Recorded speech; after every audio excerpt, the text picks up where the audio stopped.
Yo, what is good, YouTubes? This is your boy in the NYC. It's me, Ray, and this is the EDCC, that is the Everyday City Carry. And tonight, I've got my TikTok friend, Erling.EDC, on the podcast. How's it going, buddy? Hey, I'm doing great. How are you? Cheers to you, my friend. Yeah, cheers. I need a pour a drink. I'm running behind here, so It's all good. It's all good, man. So you've watched the show before, or you watched it because I invited you on? probably watched it more because you invited me on. Yeah. I know we connected on TikTok right Yep. before it. And I glanced through your YouTube page, but I didn't sit and really watch too many Yeah. episodes until I got the invite. Yeah, I mean, believe it or not, man, I'm not a big consumer of knife content. On TikTok, I am, but on YouTube, I don't watch a lot of knife content because I don't know if I'm just used to this steady influx of dopamine from all the social media that I'm on. I love making knife content, and I am trying to branch out into other things. But dude, one of the reasons why I had you on is I noticed that your page was growing very quickly, like a lot quicker than mine. And I wanted to ask you a few questions about that. And also, this man is like a photography connoisseur or something. I look at his Instagram and I'm like, I want my Instagram to look like that. You know what I'm saying? How long have you been taking pictures? Appreciate that. I've always had an interest in photography since I was very young. My dad was taking pictures, before I was even born. He was developing them in the dark room, and he just kind of always had a camera around. So always sort of had an interest growing up using his, and really just in the last probably 4 or 5 years, I started getting into photography again after my daughter was born, taking pictures of her. And then, I really enjoy kind of landscape photography and traveling. But when I started kind of doing that, we kind of had the pandemic Yeah. and we're stuck at home. So I was like, well, maybe I could just take a picture of some of my photography gear. I follow Peter McKinnon. Oh, dude, Love his stuff on same. YouTube, and kind of really self-taught everything that I know in the last probably 5 6 years, just watching his stuff. I learned how Mhm. to do Premiere and Lightroom. Lightroom, Yeah. and was doing a lot of video work originally, and then kind of saw him do his Pete's Pirate Life stuff and product photography videos, and I was like, well, Mhm. can't travel, so maybe I'll just do a couple flat lays and see what happens. And they picked up some traction pretty quick on Instagram, Mhm. and I found the whole EDC community. I guess I kind of knew about it before then, but never really thought about diving into it. And then one day, I think I took a picture of a squid, a CRKT Yeah. squid I had, and Yeah. got, I don't know, 30, 40 likes or something that day. And I was just like, holy crap. So I just kept going with it. And as I met more people and learned more, everybody was sharing, their bits of information and their advice, and really open to critiquing what I was doing and giving me good suggestions about why things should be laid out this way, how to use the camera, that way. And really not until probably the very end of 2020 did I start to figure out kind of a style and a flow. If you go back further than that, I was just, I took a lot of pictures of just kind of what I liked, what I thought looked good in the moment. And then probably January 1st, I kind of transitioned and tried to sort of have a grid that flows. In the beginning, I didn't Ah, really care about all that. It's everybody said it was kind of a lot. It was a lot of work to always match that style, yeah. and I didn't really know how to match the style. I didn't have enough experience, but after taking pictures every single day and then having all the free time being at home during this pandemic, things just kind of started to click. I had people commenting and liking more photos Mhm. on certain things that I did. So I was like, well, maybe I'll try this again and see what happens, and kind of figured out what my audience seemed to enjoy. And it just so happened to be stuff that I really liked I love it, shooting as man. well. So it's fun. I like it. I love it, It's a good dude. You know, hobby. I think the reason why I started following you was because of my homie Everyday Minimalist. I think like he was following you or something, and I saw your name, or maybe you popped up on my FYP. That's like TikTok talk for you page, for you knife people that believe TikTok's the devil and the Chinese people have our brains. But it's like so Everyday Minimalist is probably the biggest EDC TikToker that I know. For Like sure. flat out folding knives. I've had him on the pod 2 times. But I think I saw when your page popped up, it shows you also being followed by whoever. And Everyday Minimalist follows you. So when I clicked on your page, it was like still small at the time. I think it was like less than 200. But like I saw you were posting a lot, and that is where I am lacking actually, because when I just put up a video and I like flip stuff open, like you take that risk of like not being able to have that video uploaded. I did notice that if I just show the knife open in like a picture format, they don't really care.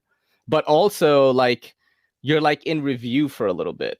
Like when you post something and you don't get views right away for like a long time, they're like reviewing it. So they let my videos go, but it takes like hours sometimes for it to actually start appearing on the FYP of the people that follow me or random people. And I saw what you were doing. I was like, bro, be careful, man, because you're like flipping the knife and then like grilling pork and shit. And I was like, that is so awesome.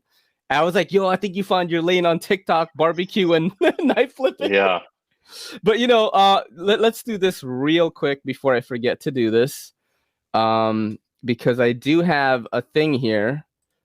What is this, dude? Oh shit. Look at this guy's page. It's really, really sick. Dude, I love your grid, and like just like it just seems very natural to me. I feel like some EDC photography these days is a little too saturated and dark. This feels more natural. And I think you definitely found like your vibe or whatever it is. How long did it take you to learn this, bro?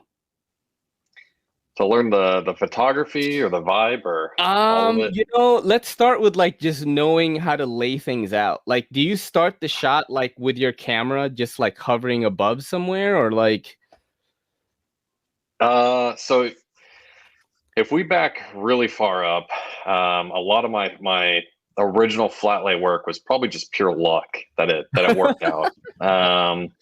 I didn't really understand what made a good composition. This is pretty good, like going back for a hot second here. So it you probably have to go back almost to oh shit, is this Peter McKinnon right here? No, I'm just kidding. Yeah, but they're really nice, man. How did you learn to, like do this? Like, did you watch videos? Did you? So these are sick, bro. The biggest mentors that I've had in the EDC community is MB Wild. He's got just an amazing photography style, and he's always been open to conversations to give me advice and help. And I'm in a couple chat groups with him and some other of the EDC guys, and every once in a while people will get talking about their work, how can they improve it, and he's always one to chime in and just give suggestions and things to go read and YouTube videos to watch. And I just kind of latched on to everything he was saying. I was just like, well, I'm gonna try all this. It can't hurt to improve my composition work and things like that. And honestly, I can't remember some of the places he told me off the top of my head. Hopefully it'll come to me, but there's he recommended a couple books for me to read online that talk specifically about art in kind of its simplest form. Going back to like, it really gave you an understanding of why, like the Mona Lisa and these old Renaissance paintings are just done so well, and why they're worth so much money, and just how they look so good to the eye. When before I would look at them and I'm just like, it's a painting. Like, how hard can that be? But then you really break down like the details between the lines and the diagonals in it, and how everything kind of connects and works together. And as I got further into the book, it does start to touch on photography and how to do that. So I started to kind of apply that in some of my flat lay work in the beginning, making sure that you can see there's diagonals with the knives. Yeah. And from what I kind of understood, and I'm not a master at this, I probably know how to do it better than I can explain this. But when you read a book, you're kind of reading left to right, and the eye just kind of naturally has that left to right look. So the diagonals and the images, like you got the one here where you see things kind of going from the bottom left to the top right. It's just very appealing to the eye. And then there's other types of diagonals you can kind of, and lines you can play with to these are dope. go back the other way, depending on the type of like look or mood that you want to capture in the photograph. So I really started playing around with it probably January of this year, and then as I've got kind of further into it, I've started to kind of branch out and get a little bit more creative. There's an image. Oh, you got a vault case too. Nice. Oh yeah, that thing's awesome. Yep, love him, man. I'm trying to get him on the podcast, BRS Evolve. I kind of work with them, I guess, because they send me stuff regularly, but I don't get paid. I mean, I get paid in stuff, but we have a good relationship, and I really dig like the vault case. Like it's like a cool idea, kind of like different from what people are doing right now. I kind of dig that. It is, yeah. I was looking for something that could hold my gear, that I wouldn't have to that I could lock, keep away from the kid, and just kind of keep everything organized. So it worked out. I looked at a Pelican case, and they were okay. This thing, I thought had a little bit more organization, and I don't really need the cutout for 30 plus knives right now.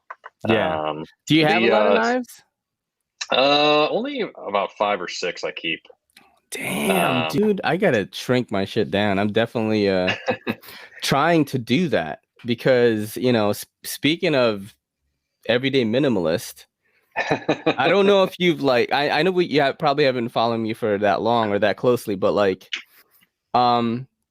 I've been in this YouTube game for about 4 years. I've always been doing some kind of entertainment. Like I was DJing for 10 years. I've been YouTubing since 2006. But not on Everyday City Carry. Like I had a glow sticking channel, like breakdancing, a bunch of stuff. But anyway, I love video games. I'm a true nerd. I just happen to be into knives too, right? So my friend, one of my best friends, is just like, hey, why don't you stream on Twitch? This is literally yesterday.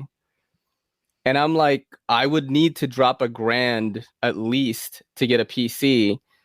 And I live in the hood in the Bronx. So that's not.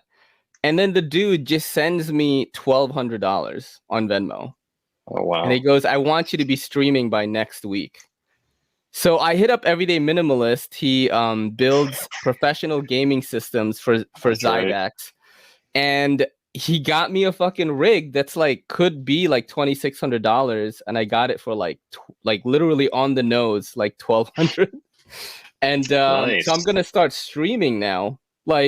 And the reason why I mentioned this is I really have to scale back my collection because my table right now is a disaster. There are boxes of knives everywhere that people have sent in or knives that I'm going to use for giveaways that companies have given me to use for giveaways. And I definitely want to shrink down a little bit because I'm going to start streaming. I'm not going to go away from EDC.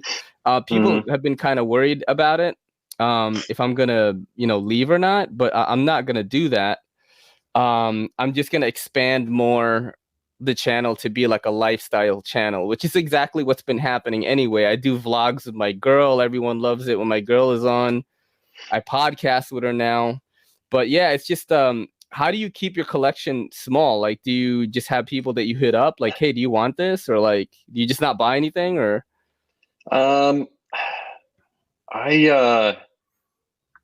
I guess I got to find something that at least speaks to me, or maybe it's a piece that a friend of mine has made.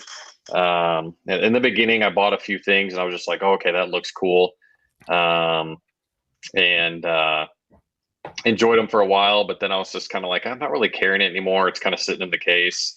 So Disciplined, man. Very I've been trying disciplined. to stick to things that I'm going to actually use a lot.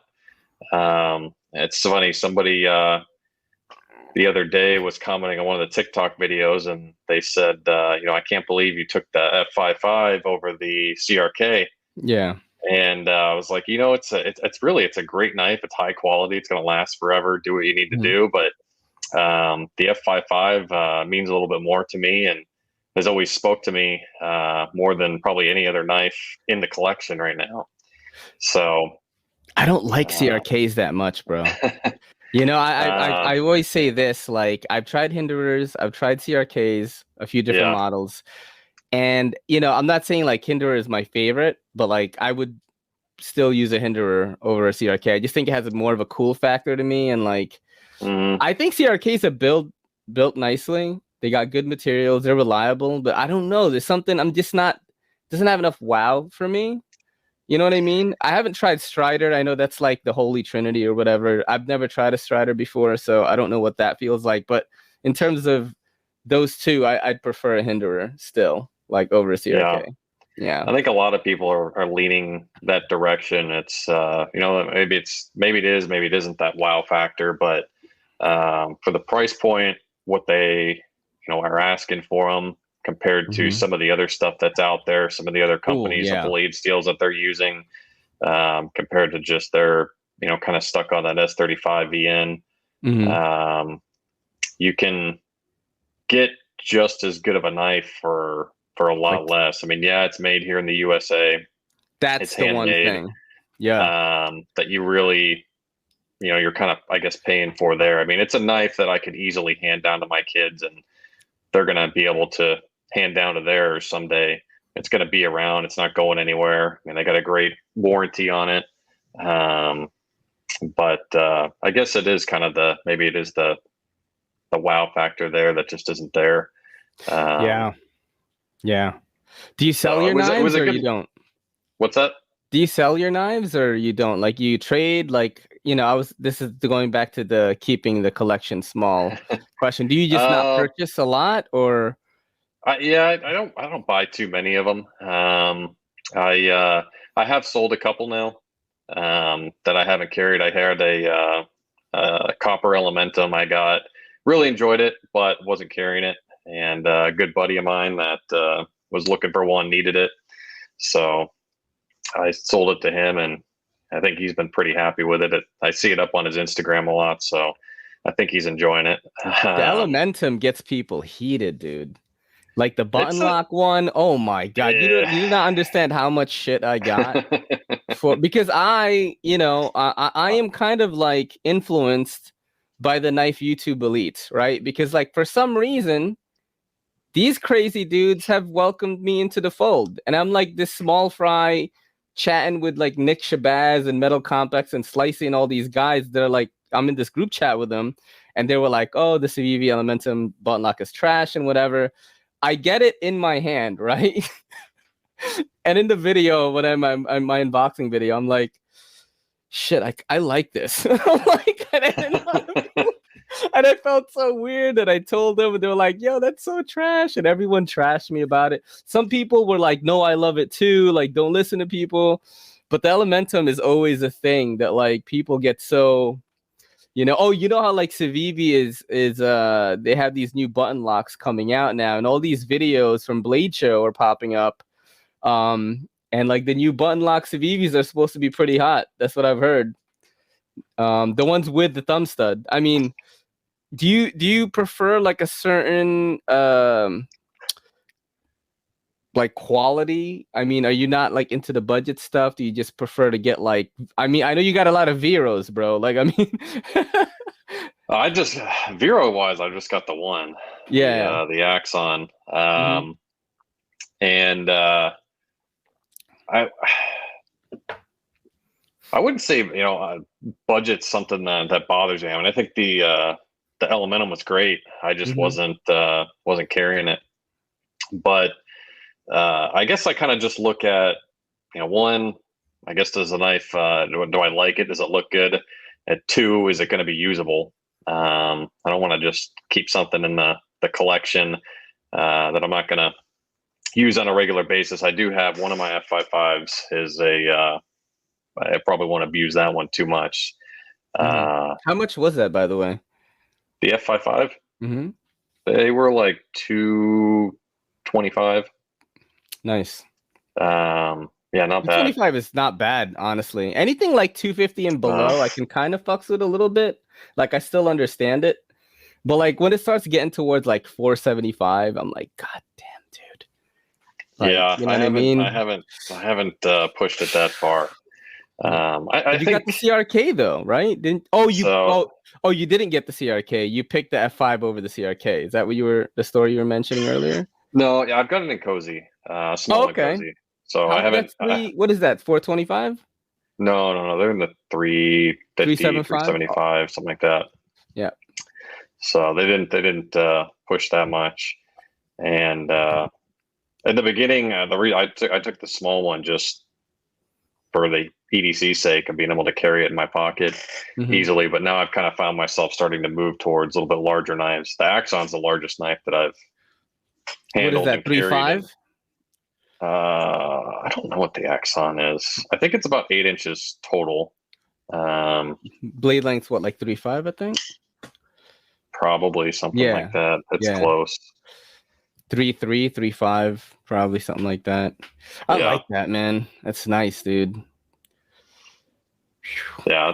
Really I've never handled a Vero before, but I remember I just kept seeing them pop up over and over again at one point. Like it just hasn't stopped. Like there's not one day I go on social media, like EDC social media, where I don't see a Vero. I'm like, oh shit, I gotta try this. If any of you are listening out there, fucking send me one. And no more boxes for anyone that sends anything to the channel. No more pouches, no more boxes. Just wrap it up nice. I'll keep it in a knife roll. It'll be safe.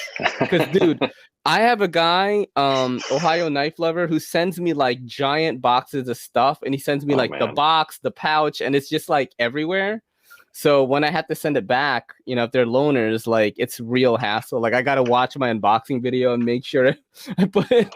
Dude, he sent me like 30 knives one time, like of different price ranges, like ZTs, like old school ZTs, things like that. And I'm like, damn. So yeah, it's a rule: no boxes, no pouch. Just packing material. I'll make content for it. Yeah, any Vero stuff, just send it over. What do you are you excited about any new knives coming up, or like you have any plans to make content somewhere else? Like you seem to have the knack for it. Content somewhere else would probably be taking a serious look at TikTok. Yeah.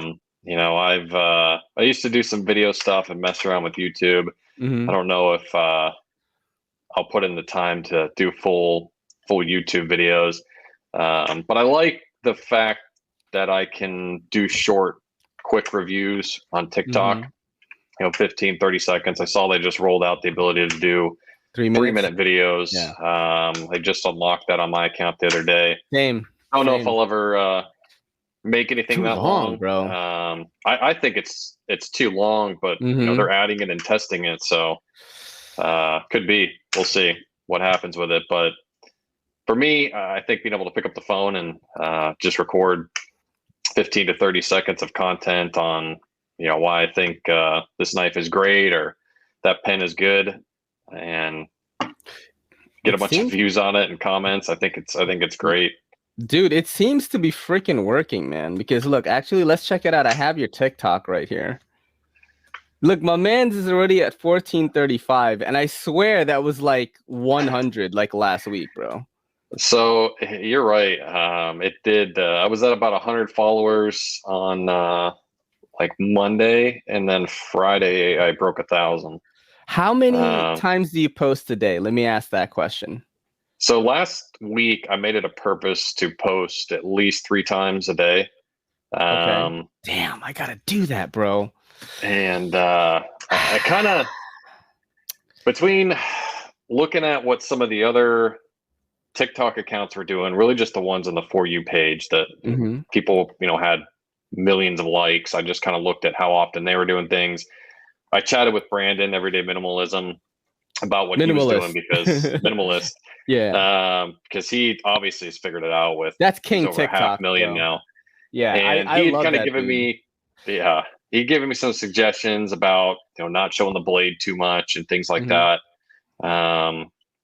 Posting probably 3 times a day, around the same time. I tried to post. I saw that I was getting more interaction around 7:00 Central Time. So I'd post 6:37, 7:30, 7:38, something like that to try it out. And my first few videos, all, for having less than 100 followers, all, you can see that did pretty well. And then I decided to try a couple trending type videos, and one of them just took off. I posted it and checked like an hour later, and I had like 10,000 views. Yeah, that one there, that's almost 90K right now. Yeah.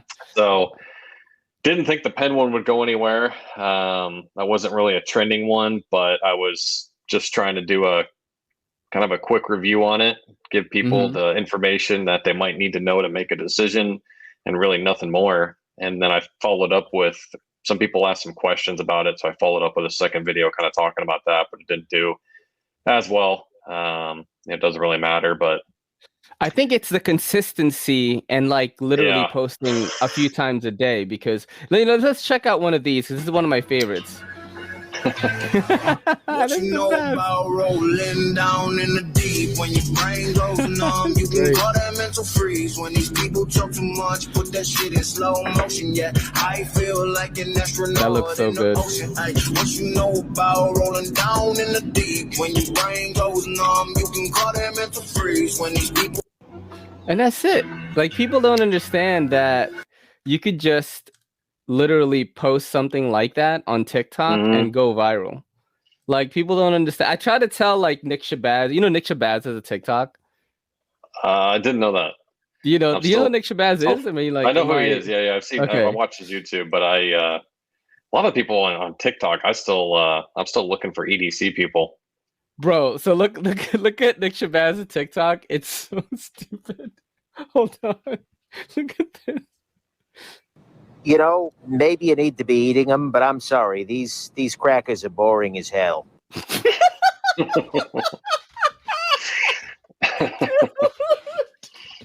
That guy makes me laugh so much, man. Yeah, so my video is actually on YouTube currently.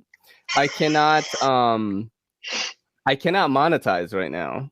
I was monetized, and then something happened where like I reached the threshold of how much money I can have, and then like my tax forms were filled out incorrectly because my name isn't my channel name, and then I had to like change it to like doing business as Everyday City Carry or something. And now, amidst all this COVID stuff, Google is taking forever to send me a PIN by mail. Wow. They have to mail me a PIN, and I use the PIN to unlock my account so I can monetize. Which brings me to the other thing of why I want to start a Twitch. I can actually start making money again, because as of right now, I'm only making money through Patreon. And it's only a few $100s here and there. It's nothing crazy. I'm not making bank like, I mean, Nick Shabazz probably makes like $8,000 a month, bro. Like on Patreon alone. Because I remember one time, I think he was making like $4,000 a month, and then like you have a choice of like not showing it to the public. Then all of a sudden he just stopped showing it on Patreon. The dude must be making so much bank on Patreon. But anyway, like, yeah, I'm not monetized right now. That's why I could play your TikTok without worry of like the music, like the copyright. Like, okay. Yeah, that's why I don't care, because I can't monetize this video, man. It really sucks. Even when I do lives on YouTube and people can normally like tip you, I don't even have the option. Like, they can't tip me. So I have to literally, in the middle of a live podcast, I'd be like, yo, if you like the pod, head on over to PayPal, everydaycitycarry@gmail.com. And I get donations, and But man, YouTubing is hard, bro. I think you're going about it the right way. If you want to get into content, start on TikTok first and get. You seem to be doing great. Brandon did the same thing, Everyday Minimalist, and like his ascent on YouTube is much faster because he has amassed this following on TikTok. Mm-hmm. Do you think that more EDC people should be on TikTok?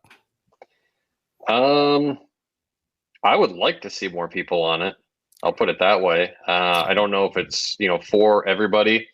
Mm-hmm. I've seen a couple of the accounts on Instagram that I follow. They have a TikTok and they posted maybe 1 or 2 videos.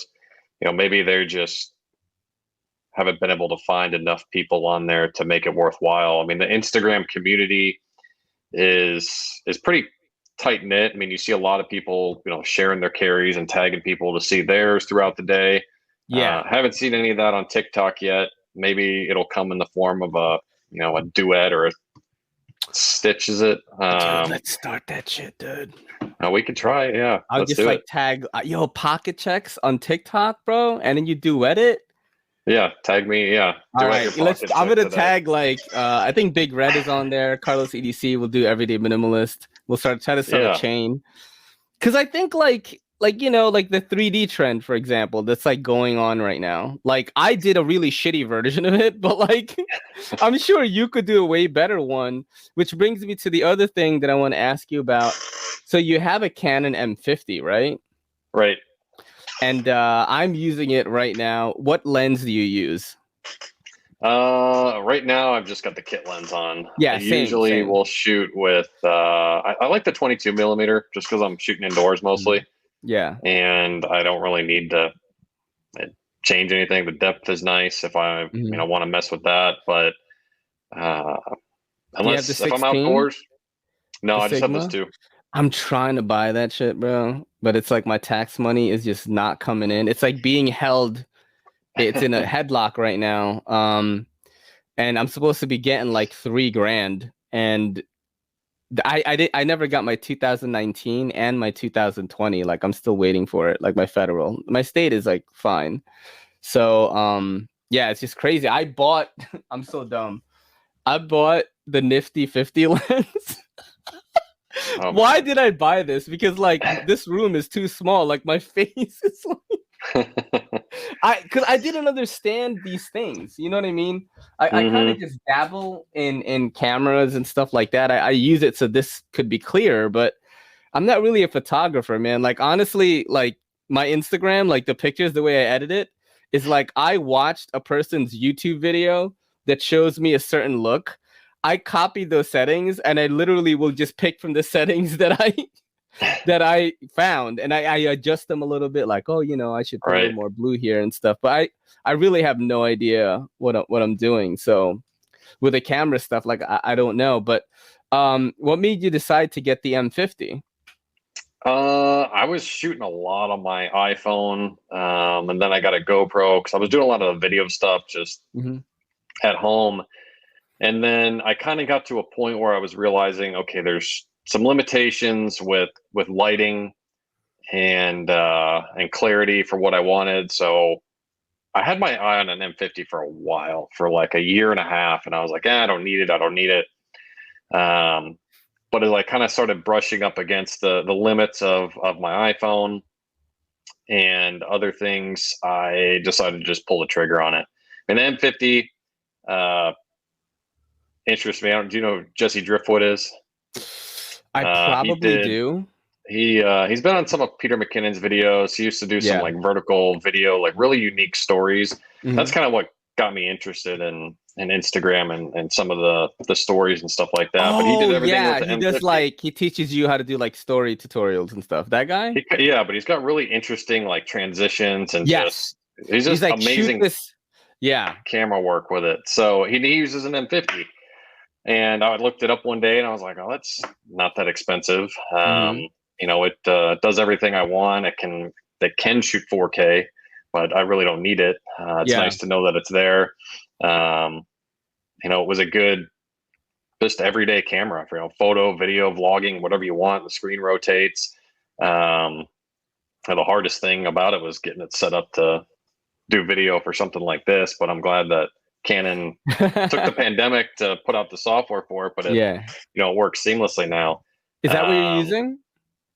Yeah, so I thought I had to use, I think it was Cam Twist and Camera Live, because I used to feed that in. I did some Zoom stuff last year with it, but I guess with the updated EOS M50 software now, you can just download it, and StreamYard picked it up right away. It said, do you want to just connect automatically? So, because I was going to go through Cam Twist, I saw a video on YouTube that somebody was doing it recently and explain how to do it. So that was my backup, but this is just natively and, you know, working fine. Yeah, I love the M50, man. Do you know Backpack camera. B? No. Okay, I'm about to put you on to like one of the craziest, probably should be most treasured, like knife, like EDC content creator, like in the community, and he uses an M50 also. Let me see if I could find something here. Let's do this one. Yeah, let's do this one right here. I don't know if he used an M50 for this video, but I'm just going to show you this because this is like, you know how like you watch Peter McKinnon, you watch these vlogger type people that do these crazy transitions. Not a lot of graphics though, okay? But just like imagine like a Grammy Award winning motion graphics expert like is an EDC like YouTuber. And like I found this guy and you know, not a lot of subs or anything, but this dude is like sick, back bro. At it with another episode of Quick Cuts. If you're new here, just and you like what you see, consider slashing that subscribe button. All right. Every week. That's it for now. Enjoy the video. See you later. Deuces. What's going on, you crazy knife people? Today we're diving right into a mail call that I'm super amped about. Here you can see me sprinting to the front door after stalking the UPS guy online all day. The box that I've been waiting for has finally arrived. And boom, here we go. Pardon me as I disrespect the crap out of this box. There they are. Just wait for the motion graphics stuff. It's crazy. Oh, what could this be? A knife, possibly? Yes, sir. This is the newly released Civivi Elementum button lock. Quite possibly one of the most hyped knife releases of the year. Add a button lock to an Elementum, and knife guys all over are literally throwing money at Civivi. Oh, what's up? Making it rain. Whoa. Yo, stand down. Drop that paper, yo. Let's unbox it, shall we? Here you can see the bright white box with simple and modern Civivi branding on it. And as we open up the box, we are greeted with the well-known Civivi zipper pouch. Let's see what's in here. Okay, so there's a bunch of stuff, starting out with 2 Civivi stickers in a cool yellow colorway. And here's the included Civivi info pamphlet if you fancy some reading. And this is the microfiber cloth that's included, which is a nice size. I dig it. And wrapped in plastic is the knife. Let's have a look. Yep, we have a lot to talk about. Welcome to Quick Cuts. Let's get after it.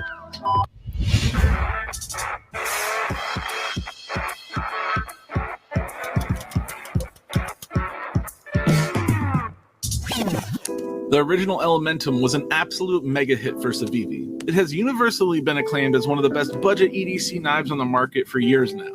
Civivi did a great job with the fit and finish, creating a quality knife that checks all the boxes for an EDC folder without breaking the bank. So when Civivi announced their 2021 knife lineup and revealed plans to bring a button lock Elementum to market, I immediately knew that it was going to be a knife that drew a ton of attention from the knife community and also a lot of polarizing opinions. It's just pretty dope. What do you think, man? Yeah, I like it. He needs to be on TikTok and convert those to some vertical and he's crazy. He'd do great with that.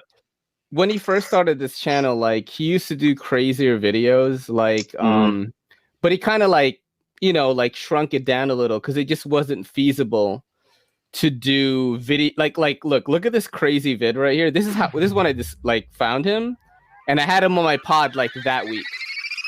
Like, look at this crazy shit. Okay, hold on, wait. I'm gonna go to the I'll go to the motion graphics part. Hold on. Yeah, right here. This is insane, bro. Like, this is like TV fucking quality because he does work on television.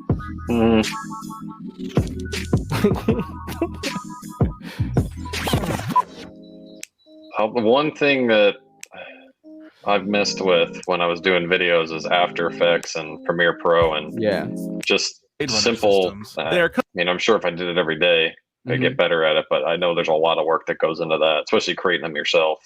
Yeah, like this part is the craziest thing like I've ever seen in a knife video ever. Like I feel like I actually told Blade Runner Systems, because I worked with them, I was like, you need to pay this guy, because he Company like that's any made a name video for that he themselves makes by for bringing you. some of the Look at most this. popular ballad songs to the market. Their ballad songs have become a favorite in the community thanks to their quality, balance, and high level of performance. As of late, BRS has made major moves in the folding knife space with their Evolved knife lineup. In my opinion, the Eon is one of the standout designs in the Evolved series, and there's an obvious reason for that. That reason is that this knife was designed by Elijah Isham, a prolific knife designer that has designed an amazing body of work over the past couple of years. If you're into knives, you probably recognize most, if not all, of these pieces. Isham is a popular designer working with companies such as I mean, how does CBD. this guy not have like hundreds of thousands of followers? Like compared to like every other like knife video that you normally see, it's like that is just on a whole other level of like production. And it's just like one man doing it from his crib. He's super humble. He's not like cocky at all. I love showing people that, because I always say this, is like I feel like the knife community is still in its infancy. And like with the rest of YouTube evolving at such an like an insane rate, right? The younger generation that gets into this hobby that we're into, right, is gonna be used to watching people that have the editing and vlogging and personality chops that they're used to watching as they've been growing up. Because unlike us, they've been watching YouTube since they were like 5 or something. You know what I mean? Yeah. So they're gonna want to watch people like Backpack B or something like that. And I've said this before, like even to the elites of YouTube, I was like, they're always gonna be monsters in the space because they've already amassed their following. They're gonna be like on the Mount Rushmore of like knife YouTube, but the younger generation is gonna want to watch these like fresh guys. You know what I mean? And that's why it makes me happy to see someone like you like consistently posting on TikTok and like thinking about ways to like just evolve, like just like the way you shoot your pictures and things like that. I'm glad that Peter McKinnon did the whole like pirate thing. And but like part of me is also not glad. I'm glad that a lot of people are picking up knife and EDC photography. It makes me super happy. I'm seeing, because I get to see these dope ass pictures on my feed. You know what I mean? Like I'm Right. probably not gonna do that. My channel is strictly personality driven, but that makes me happy. But I do think that a lot of people are trying to copy that style, right? And they're trying to be Peter. So like I was mentioning before, what I liked about your pictures was like, it's not super dark and moody all the time. It just feels a little more fresh and natural and like airy. I don't know if that makes sense, but everyone else is trying to be like super moody, like crank the satch. Like, like it looks good, but it's like, like you're not Peter. Like it doesn't look like Peter's work. You know what I mean? Yeah, I get what you're saying. Yeah. And I think a lot of people when they're starting off, they don't know what their style is going to be or how their pictures should look. I mean, I'll be honest, when I started off taking my pictures, I had a preset pack from him and was slapping that on everything and maybe adjusting the exposure a little bit, but that was it. And it took time to, I wasn't necessarily copying every single picture he did, but I had his preset pack, but he does have it out there for sale for people. There's a lot of people that sell preset packs, so I think it helped me kind of find a color or style mood in the beginning that I liked. Maybe it wasn't really me, but I liked it and I enjoyed it, and that's kind of what I went with as I continued to learn. And I see some of the new accounts, recently that are just starting off. They maybe trying to kind of emulate somebody's style here. I had a lot of inspiration from like Raven and EDC and me. So fucking good, dude. Raven's crazy. And that's all, I really had was just kind of looking at what they did and trying to kind of make it my own. It took a lot of practice and a lot of learning for me to kind of understand what that was, almost a year of it. And you know, it wouldn't surprise me if you kind of look back in 12 months from now at some of the new accounts that started today that maybe just saw my page, or maybe they saw, you know, Peter McKinnon's page and decided they want to take some pictures of their knives or their keys or wallets, whatever it is, and you know, kind of watching them grow into it. I think the ones that take it a little bit more serious, you know, will kind of evolve and have that own style. The ones that are just trying to copy or just trying to do it so that they can get followers are probably going to burn out. And I've seen it in the last 8-9 months. There's a lot of people that I used to have conversations with on a daily basis that just aren't active anymore. They haven't posted in months. Damn. And I don't know if it's just maybe people went back to work and things like that. Know that the pandemic's kind of ending and businesses are opening. Probably. But trying to do something that's not authentic and not you, I think, is going to burn you out. And your followers are going to pick up on that very quickly. I've noticed, you know, if I just make a post one day and I'm just like, I have no idea what to write in the caption. Have a good day. You know, a lot of people latch onto it. They're like, I always struggle with writing captions. Like, it's so trying, refreshing bro. to hear you say that. So I should do a TikTok one day. I'm like, I don't know what to make a TikTok of, and it'll just be me just staring at the camera or something. But, you know, I think being authentic in this is super important. Bro, that's so funny because today I'm just gonna show you the caption of my Instagram right now. Look at this. This thing be crazy for no reason. See, there you go. What are you doing? Oh man, yeah. So like, literally, this is all like presets that I've copied from somebody. You know what I mean? And I just kind of just use it. It's just my phone. I have an M50. I don't even use my M50 to take pictures because, and my grid, like, you know, because I post a lot of reels. I post a reel like every day, and you get like varied results. Dude, you know what's crazy? I post on TikTok, Instagram, Twitter, YouTube, Instagram Reels every single day, except for Sunday. Sunday's the only day I don't post. I should be burning out. What you were saying like kind of touched me a little bit because I do feel like sometimes I am like on autopilot, and like the creativity. It sucks, man. And, you know, it's cool that I'm talking to a creative person about it because, you know, rarely do I have someone that puts a lot of thought into their like photos, like you know what I mean? But like I go through this, like I feel like I have to consistently post all the time, right? And one of the most fun things to do for me is like on Sunday, like I'll go on a date with my girl or something and I'll vlog about it, and editing that vlog and trying to tell that story through video, right? It's like the most fun video I will make all week. Even TikTok sometimes, like when I have time to actually film it and I don't have to slap on the text-to-speech lady. Like, because like sometimes when I don't have time, I just make the video in my shop, you know, and like I don't have, but it's like I do feel that sometimes I'm on autopilot, you know, like this knife be crazy for no reason, like that caption. Like, I mean, so do you think that the way to unblock yourself is to take a little bit more time with what you post? I think you've gotta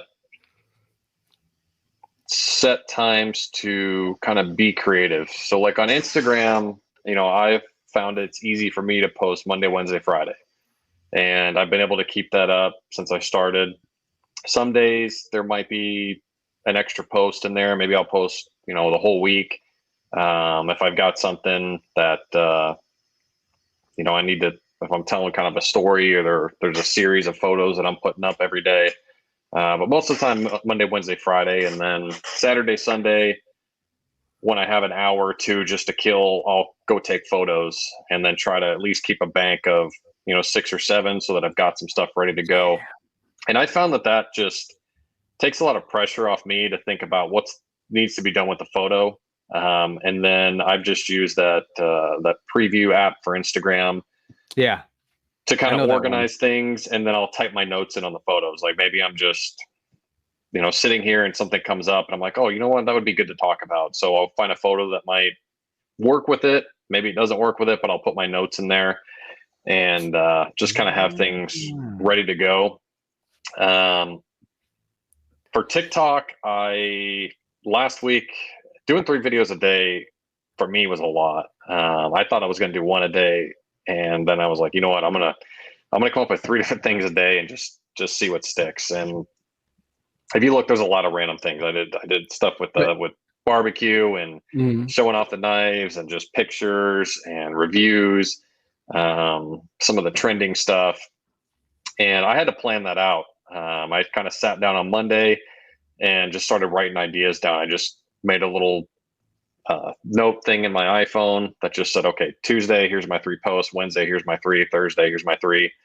And sometimes as the days kind of came up, if I wasn't ready with something or maybe I wanted to redo it, I would just move it around. But it helped kind of having that schedule. Probably not something I would want to do every day. I'd like to get to maybe a point where I'm maybe posting on my off days from Instagram, Tuesday, Thursday, Friday, Saturday, something like that. I found that the engagement there is totally opposite of Instagram. Yes. Most of my you mean like the comments? The comments and just Likes, if I post in the evening on Instagram, I'm usually not getting a lot of engagement. If I post at about 9 a.m., 10 a.m., that's usually when I get the most engagement. And I think that most of my followers at least recognize that I'm going to post at 9 a.m. every day. And the people that I follow, I kind of know their schedule too. I know a couple of them will post around, I can tell you, my buddy Ryan, he likes to post at 8 a.m. Every day. He's Eastern time, so I see that at 7, like when I wake up. Wait, which Ryan are you talking about? Brian Shepard. He Do I follow that dude? Oh, Ryan Shep. Ryan Shep. Yep. Oh, you know that dude? I follow him too because I like his pictures through Instagram. Yeah. So, I like his pictures a lot, and he was doing. So this is like, I don't know if this is skeezy or not, right? But like as a podcaster, I like when I find people that I like, right? And then I always like check their YouTube, and if I'm bigger than them, I'm like, okay, I can get them on my podcast. And then, like, no, because you have to play within like the pond that you're in. You know what I mean? Right. And he was a person that I was thinking about asking to be on because he has a YouTube, but he doesn't post on it that much. That's why, I wasn't sure if there was going to be a good connection there. You know what I mean? Like with you, at least, like we both have the TikTok thing. Like I love TikTok, bro. I don't know what it is, man. I love TikTok. I go on my feed. It's everything I like. It's like anime, knives. I follow like forgers, like blacksmiths and stuff. I follow those crazy like Cambodian Laotian guys like building crazy buildings out of like mud and stuff. You know what I'm talking about, right? Oh yeah. And then I get the occasional like booty titty girl every now and then. Like it's awesome. I try to tell knife people that all the time. Like on my live shows, I will go through my TikTok feed just to show them like, look, it's not this evil thing. And people are like, yo, that's pretty cool. Like, how did you get on it? It was funny. My wife, for the past probably 3-4 months, like daily, she's sending me 8, 9, 10 videos on TikTok. I'm like, I'm not downloading it. And then my parents, believe it or not, they've got their own business, and some of the people they work with started doing TikTok, and they were actually getting business from it. So they were like, I'm going to try this out. And my dad, I kind of taught him Instagram, and he had a lot of questions about TikTok. And I was like, I don't even have one. I'm just going to make one and go do a knife video out in the backyard real quick and post it. And I did, and it got like 1,000 likes or 1,000 views, whatever it is. And I was like, well, that was easy. And I just kind of kept it up, and then started looking at some more. That's when I kind of had a conversation with Brandon about what he was doing, what he saw that worked, and watching a couple of other just YouTube videos. I think I searched, starting off with TikTok and found a couple people that had just recommended, post at certain times, think about when people are going to be actually sitting there just scrolling through their phones, which is usually after work, evening hours, overnight. Staying in front of them, getting them on your page, putting in the TikTok video to like, comment, follow.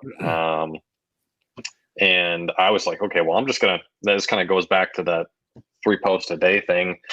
As I was making my list, I was like, well, I'm just going to try this and this and this and see what works and see if I get a community violation. I'm going to try to get a community violation to see how far I can take it. I got one. Yeah. They You let only me appeal have it. one? I got one. They let me appeal it, and I wasn't even showing the knives. Okay. What? And I got another one that I did show the knife, but I didn't show the full blade. I just showed it opening, and that one they wouldn't. Immediately when I appealed, they said no, we're not going to let it go back up. So I was like, whatever. But I don't understand, because I did the one on there where I was showing, how many different ways can you open the axe on. Yeah, I commented on that. I thought that one would catch their attention, but it was the one where I think I just went through my top 5 favorite knives, and I just held them up to the camera and didn't even open them. I just picked them up, said the name, set it back down, and so I was like, I don't even know what they're going to argue with. But it kind of goes back to getting people on TikTok. I think if we get more EDC people on there, Maybe they may see. I think Brandon may have kind of been right about using the knife. because he opens the knives all the time. He's fucking shooting OTFs out. But if you notice when he does the OTF, he doesn't. It's like turn this it. way. Yeah, so you can't see. And I tried that once where I was just like, okay, what if I hold the knife? Yeah, look at this like that. You can't see it. So they, you never know what you're going to get, I guess, with them. But I wonder how many violations he gets a day. What if he gets 10? He told me once that he had about 800 over the last year. Wow. I think he sent me a screenshot. No, there's a video. There's a video if you go to his page. Oh yeah, I saw that. I saw that one. And he scrolls through just endlessly on all these violations. Yeah, But he said about 60% of them will get reapproved. Mm-hmm. So he just kind of recommended to appeal them all. And it's the algorithm and AI looking at it. It's not a real person sitting there. So. Man, I got that's my problem is the way that I'm posting takes too much work almost, so that I can't post. Probably is it. Yeah, because all of my everything that I shoot for YouTube, Instagram, TikTok, Twitter usually happens in the morning before I leave for work. And dude, my morning is fucking crazy, bro. I be waking up at 6 a.m. I gotta cook my food for the day. Right, because I live a sad existence, man. I eat super healthy because I'm about to get married. I'm trying to get super jacked. Yeah, I'm working out every single day. I lift weights every day, and then right after all that happens, I have a short time frame of whether it's an hour or 45 minutes where I have to rush the creativity to make these videos. That has been my schedule for months, and it's hard to. Maybe I just gotta not be afraid to feel what it feels like when you get the violation. When you make a cool video, see, you only got one. Sometimes I'll make something really dope, and then it's nah, son, you're out. And then I'm no, I try to appeal it. They're nah, this goes against the guidelines or whatever. Have you reposted it and seen if it'll work the second time? I've you know what? Oh, let me ask you this. Do you post using the TikTok app? Do you record on the TikTok app? So some I have, some I haven't. I did I think one of them when I was doing the ribs or the salmon or something, I did that all in the TikTok app. Mm-hmm. And then I was like, what if this thing force closes? Because it took an hour to kind of cook everything. So I just had my phone sitting on the screen. I was like, this doesn't really work. Yeah. So it made it easier to take videos outside of it. But when I was watching your podcast with Brandon, he had mentioned to do everything in the TikTok app. If you have an iPhone, and I told him this the next time he was on. If you have an iPhone. I was like, bro, you gave me that advice and all my videos were shitty for like 3 months. You know, because like when you have an Android, they fuck you. Because basically what happens is they downgrade the quality. And it's like, looks like crap, bro. Like, so I started shooting off app, which I think messes up the flow a little bit. When I was doing it in the app, I would just go boom, boom, boom, boom, boom. I would save it into drafts and I would film like maybe 3 or 4 videos and then just post them whenever, you know? So do you use the TikTok app mostly? I use it to put everything together and create it. You know, I've always heard that even on Instagram, if you take a picture or you record in the app for stories, it tends to get more reach. I rarely ever do it. Yeah. TikTok, the app makes it pretty simple to do it. And one thing going back to kind of planning and keeping it easy is I do use the drafts folder a lot. Yeah. So I may have 5, 6, 7, 8 videos sitting in drafts that maybe I need to go back and add the voiceover or the text or the hashtags or whatever I need. But I kind of have that stuff prepared and ready to go so that if I need to just, you know, throw a video up, I will. Like I had 10 minutes to kill while we were getting ready to start this and you were doing the router and I had a video sitting in my drafts. So I was like, I'll just go in there and work on it and throw something up right now because I wasn't planning on doing anything. So that's kind of that kind of helps too. You know, I think trying to find like a day where you can prepare a little bit more has helped me to not have the pressure to come up with what I'm going to say or have to worry about getting something out the same day and creating. I think some people can do every single day. Yeah. It's the new, that's how they stay creative. I can't prep too far out because I'll get to a point where I'm just like lazy. Like if I do a month of Instagram photos, I've tried it once and I'm not shooting anything for like 30 days then. I will just lose the creativity. I'm like, I can think about it tomorrow. I can think about it the next day. And if I'm not constantly writing ideas down as they come to me, you know, I'm gonna lose all the creativity and all the thought that I had. So I think 2 weeks for me works well. I could easily see somebody, you know, doing this in one day on the weekend. You know, if you're not posting on Sunday, maybe you're creating your content, spending an hour doing it, whatever it is. I'm fucking hanging out with the old bag. That's what I'm doing on Sunday, bro. You know, like we're about to get on that marriage. I'm allowing my Patreon subs to like come to like zoom in on my wedding. And I'm gonna, my girl is like fucking into it, bro. She's like good at podcasting and all that stuff. You know, so you have checked out the show before, and you do know that we watch very like warming and lighthearted clips on the show, right? So what do you say we watch a few clips and then I'm gonna get you out of here? Is that good? Yeah, sounds good. All right. So you do know what I show here, right? I've seen some of them. Okay. I'm prepared for what it could be. I think I gotta ease you into it, bro. It's like I was about to click some crazy stuff like right away. You know what? I'm just gonna do it, bro. All y'all beautiful women. You feel me? Just let me eat you one time. Just let me eat you one time. And I guarantee you're gonna ask me to stay to your house. You're gonna sleep for 3 days, my baby. Guess what? I can show you what time it is. Sure enough, I tell you, got a man up above. I can cook for you, clean up your house. You heard me? Listen, when you come home, baby, you just gotta jump in the tub with all them bubbles. Guess what? I'm with you 100%. Get with that ball. I'm gonna show you. I'm gonna make you cry. Ay, ay, ay. What were you saying? I was gonna say I was watching one of your videos like this afternoon, and I saw you share the video. It was similar. It looked like it was the same guy, and I was just like, "Wait, where do you find this?" I watch a podcast called Your Mom's House, and they watch like I know you love TikTok, right? Did you know that there was a darker side of TikTok?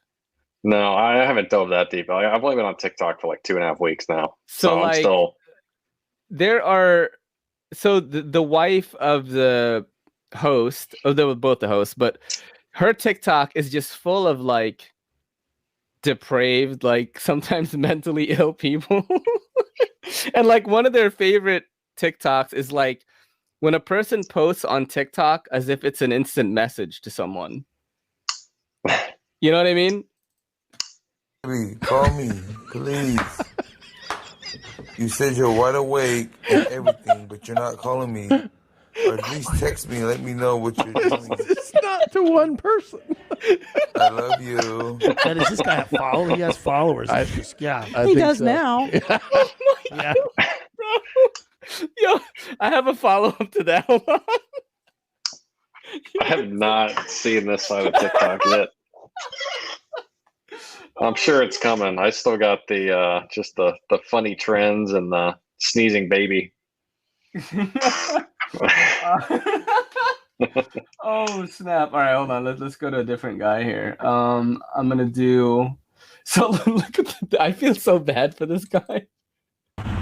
Y'all are wondering what's going on with the face tattoo. It's a very slow process.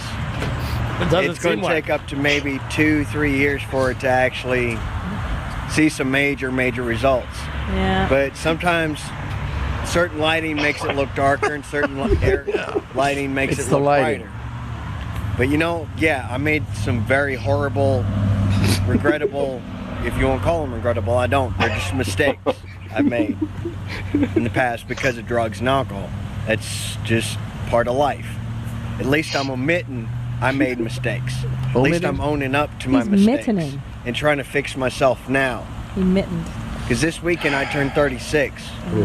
I got to have a straight life so that way I can be more independent, better off, and better example for the younger generation. Wow. I love y'all. I'm sending prayers your way. Thinking about you. Keep your chin up. I like that he's an example for the younger generation. I like that he's anointed himself an example.